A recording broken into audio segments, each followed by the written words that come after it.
Ano yung sabi ni Miles Monroe, ang pinakamayaman na lugar daw sa buong mundo ay sementeryo. Sapagkat maraming mga taong namatay na lang na hindi nila nagamit yung bagay na ipinagkaloob ng Panginoon sa bawat isa sa kanila. May subtitle nga itong hidden talent na ito. Ang subtitle nito is Use It or Lose It. Gamitin mo, kung hindi, mawawala sa iyo. Kalooban ng Lord na tayo ay mapunta ng langit. Kaya nga lahat ng mabubuting bagay gusto niyang ipagkaloob sa bawat isa sa atin. Pero mangyayari lang at mararanasan lang natin yung heaven on earth. Hindi lang dahil faithful ang Diyos, kundi dapat faithful ka din.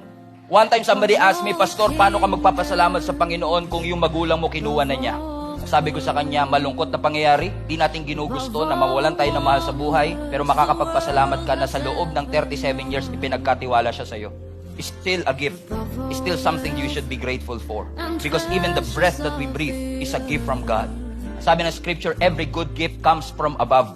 So ibig sabihin, every good thing comes from God and belongs to God. Hindi pwedeng puro pababa. Pabalik din sa Kanya yan. Lahat ng bagay na meron ka, kahit kukunti na lang. All of these things are a gift from God.